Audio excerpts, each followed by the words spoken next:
हरिओम। प्यारे भैया बहन, आज हम लोग विषय भूगोल के अंतर्गत जलवायु पाठ में प्रश्न संख्या 3 और 4 के बारे में समझेंगे। प्रश्न संख्या 3 कहता है, उत्तर भारत में पूर्व से पश्चिम की ओर वर्षा की मात्रा क्यों घटती जाती है?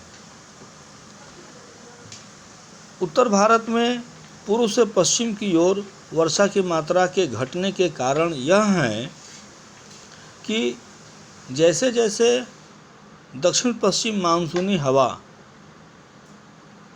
पूरब से पश्चिम की ओर बढ़ती है, उसमें नमी की मात्रा कम होती जाती है।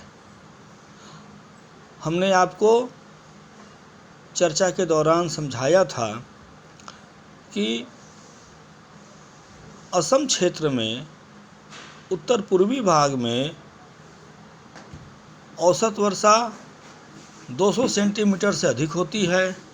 मासिनराम, चेरापूंजी में और भी ज़्यादा वर्षा होती है, लेकिन पश्चिम बंगाल में जब वही मानसूनी हवा पहुंचती है तो वर्षा की मात्रा कम हो जाती है। पश्चिम बंगाल से आगे बढ़कर के बिहार में जब वो मानसूनी हवा पहुंचती है तो वहाँ भी वर्षा की मात्रा कम होती जाती है, और इस प्रकार बिहार से उत्तर प्रदेश, दिल्ली, पंजाब, हरियाणा, राजस्थान भागों तक मानसूनी हवा के पहुँचने से उसमें नमी की मात्रा कम होती जाती है और वर्षा भी कम होती है। राजस्थान के थार वाले भाग में, अरावली पर्वत के पश्चिमी भाग में वर्षा बहुत ही कम होती है और औसत वर्षा लगभग 50 सेंटीमीटर होती है।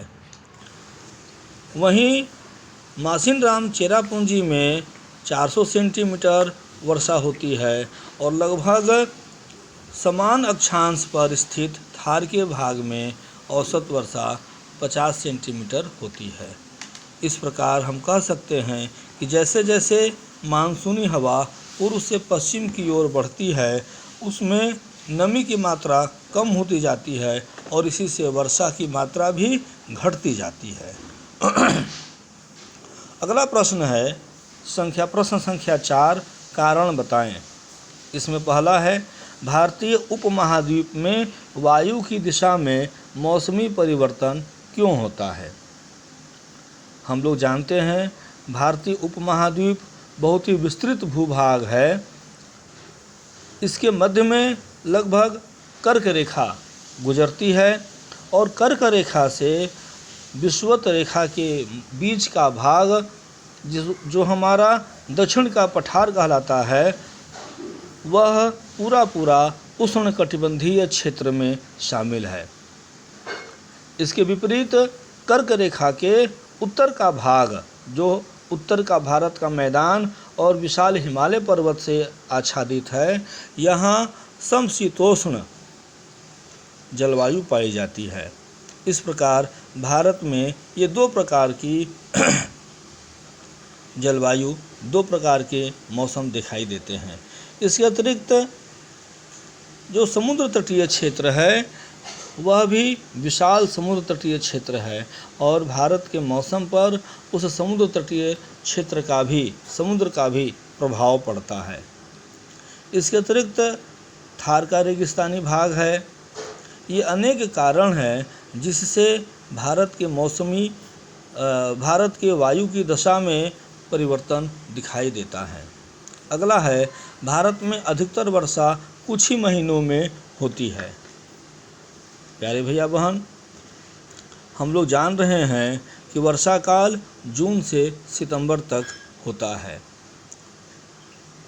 बाकी महीनों में वर्षा नहीं के बराबर होती है। शीतकाल में वर्षा न्यून मात्रा में होती है।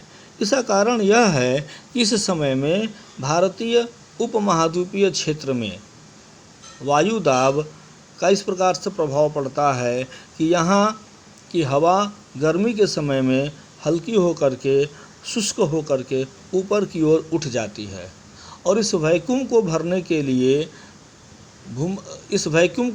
के लिए हिंद महासागर में जो नमी युक्त हवा का निर्माण होता है वो इधर की ओर आकर्षित होता है और फिर जून से सितंबर के बीच में वर्षा होती है। अगला प्रश्न है, तमिलनाडु तट पर शीत ऋतु में वर्षा होती है। इसका उत्तर यह है कि तमिलनाडु दक्षिण पूर्वी तट पर स्थित है और यहाँ लौटते हुए मानसून से वर्षा होती है। नवंबर के समय में, अक्टूबर नवंबर के माह में यहाँ लौटते हुए मानसूनी हवा से वर्षा होती है जो शीतकाल का समय कहलाता है। अगला प्रश्न है, पूर्वी तट के डेल्टा वाले क्षेत्र में प्रायः चक्रवात आते हैं। पूर्वी तट, जिसको हम कोरोमंडल तट और कलिंग तट के नाम से जानते हैं, दो भागों में इसे हम बांट देते हैं। इस क्षेत्र में विशाल बंगाल की खाड़ी का प्रभाव पड़ता है और वहाँ से उठने वाली चक्रवाती हवा इस पूर्वी तटीय भाग को आच्छादित करती है और इसी से यहाँ पर वर्षा होती है। उड़ीसा, आंध्र प्रदेश इससे प्रभावित होने वाले दो बड़े राज्य हैं। अगला प्रश्न है, राजस्थान, गुजरात के कुछ भाग तथा पश्चिमी घाट का वृष्टि छाया क्षेत्र सूखा प्रभावित क्षेत्र है। प्यारे भैया बहन, हमने आपको पाठ के दौरान यह समझाया था कि वृष्टि छाया क्षेत्र उसे कहते हैं जहां वर्षा बहुत कम होती है। इसे ही हम वर्षा विरल क्षेत्र भी कहते हैं।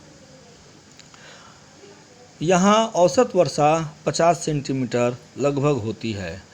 राजस्थान का थार का रेगिस्तान, गुजरात का भाग और पश्चिम दक्षिण में मैसूर का पठार ये मुख्य स्थान हैं जहाँ वर्षा बहुत कम होती है और इसे हम वृष्टि छाया क्षेत्र कहते हैं। यहाँ लगभग सूखा जैसा देखने को मिलता है।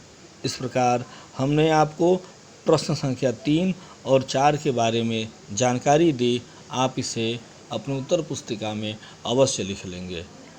धन्यवाद।